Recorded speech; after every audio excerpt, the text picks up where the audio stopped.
Last week I attended the Southern Gas Association meeting, and the keynote speaker spoke about the shale gas revolution, and then he defined it as an evolution rather than a revolution. And I thought about how that applied to what's happening here in Ohio, Jeff, and thought it might be interesting to take a moment or two and discuss some of the things that we've been seeing in our practices and things that our clients are seeing.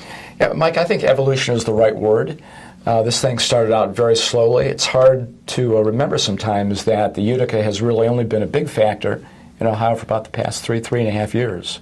You look back at that now and say, wow, things have just expanded so quickly.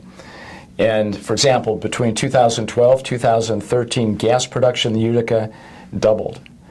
And oil production went up 62%. The Utica hasn't been known that well for oil production, but there is some there, and as technology gets better, I think we'll see more and more of that.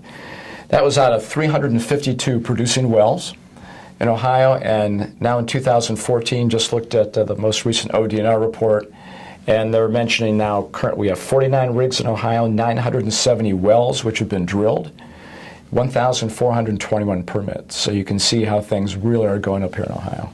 And I think one of the things that I draw from that is one of the biggest developments that we've seen is the expansion of midstreams in the area to try to get that well to market, or that gas from the wells to market. I think it's really interesting to see that the massive amount of construction that's now going on.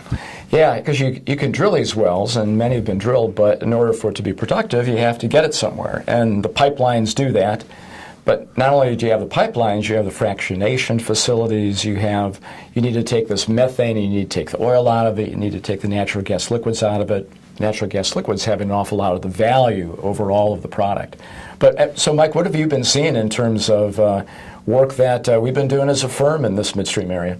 Well, I think we see a number of things. A number of our clients are dealing with a lot of right-of-way, permitting, leasing issues. They're also dealing with trying to acquire rights-of-way to build major pipelines through, and many times through several states. One of the things that I think is most interesting is many people in Ohio say, well, that's going to be coming. Hopefully that'll be coming. And they don't realize that right now significant players are putting billions and billions of dollars into Ohio to build that infrastructure. And I think as that infrastructure builds, we'll see even more players come into the market and participate in this evolution. Yeah, that's really an exciting thing, because as the midstream companies come in, that makes it more likely that more and more wells will be drilled, which in turn brings more and more midstream. So it plays off itself very well.